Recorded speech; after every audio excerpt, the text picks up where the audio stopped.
कहते हैं ये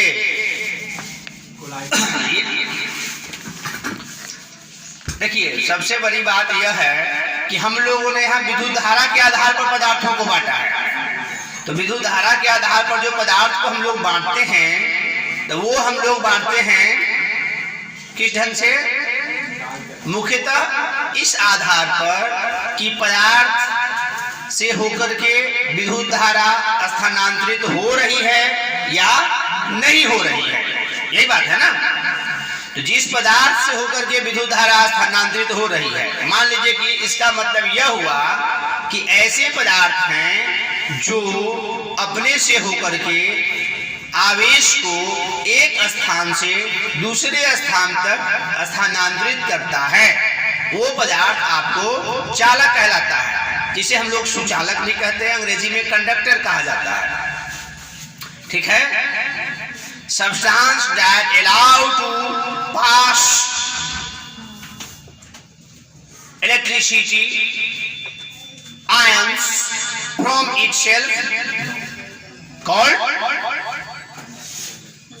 conductor।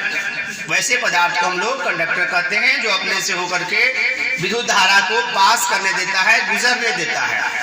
कुछ ऐसे भी पदार्थ हैं जो अपने से होकर विद्युत धारा को नहीं पास करने देता है, जिससे होकर करंट इलेक्ट्रिसिटी नहीं जा सकता है ना। तो सबसे पहले हम लोग वैसे पदार्थ के बारे में चर्चा करेंगे, बात करेंगे जिससे होकर के विद्युत धारा प्रवाहित होती हो। तो वैसे पदार्थ को हम लोग चालक पदार्थ कहते हैं, जिससे होकर के विद्युत धाराएं प्रवाहित होती है, एक स्थान से दूसरे स्थान तक गमन करती है। आप देख रहे हैं ना कि हम लोग जो वायर लगाते हैं अपने वायरिंग में, घरों के जो बिजली का जो वायरिंग हम लोग जो करते हैं, तो उसमें वायरिंग में जो वायर हम लोग लगाते हैं, वो वायर तांबा का होता है ना, एल्यूमिनियम का होता है। सबसे बढ़िया चालक सिल्वर को माना गया है, सर्वोत्तम चालक कहा जाता है। लेकिन चूंकि सिल्वर तो बहुत महंगा है, इसके बाद तांबा वगैरह है, तो तांबा का प्रयोग तारों के रूप में किया जाता है। तो वैसे पदार्थ जिससे होकर के विद्युत धारा स्थानांतरित हो, आवेश का स्थानांतरण हो, उसे हम लोग चालक पदार्थ कहते हैं। उदाहरण के लिए सिल्वर, तांबा, एल्यूमिनियम, लोहा, मतलब धातुएं जो हैं वो तो हैं ही प्रायः सभी मेटल्स। और धातुओं के अलावे मनुष्य का शरीर, अशुद्ध जल, ग्रेफाइट, हरे पौधे भी, ये सब आपके क्या है? चालक पदार्थ है। कुछ पदार्थ ऐसे होते हैं जो अपने से होकर विद्युत धारा को स्थानांतरित नहीं होने देते हैं, जिससे होकर के आवेश एक स्थान से दूसरे स्थान तक नहीं जा सकता है। ऐसे पदार्थ विद्युत रोधी पदार्थ कहे जाते हैं। विद्युत रोधी पदार्थ का एग्जाम्पल है, अंग्रेजी में इसे इंसुलेटर कहते हैं। Substance that can allow current electricity और ions from itself is called insulators. Insulators के उदाहरण क्या हैं? रबर है, शुद्ध जल है, प्लास्टिक है ना। प्लास्टिक भी है, और क्या है? बहुत लिख दिया हूं।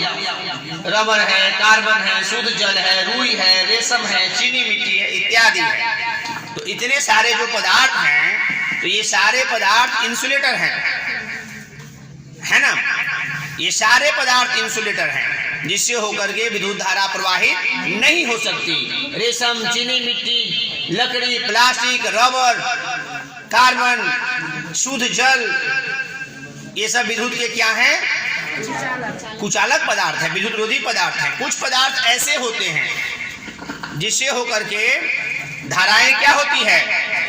अल्प मात्रा में प्रवाहित होती है। वो पूर्णतः धारा को प्रवाहित होने नहीं देता है और नहीं पूर्णतः उसको क्लोज करता है। ऐसे पदार्थ को सेमीकंडक्टर कहा जाता है, अर्धचालक कहा जाता है।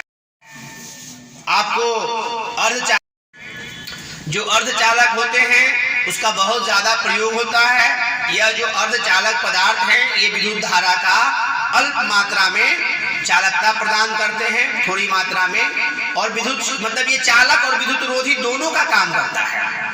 समझ रहे हैं ना। तो ऐसे पदार्थ प्रकृति में बहुत कम हैं, जैसे बोला मैंने सिलिकॉन है ना, आर्सेनिक है, जर्मेनियम है। तो ऐसे पदार्थ सेमीकंडक्टर अर्धचालक कहलाते हैं। अब हम लोग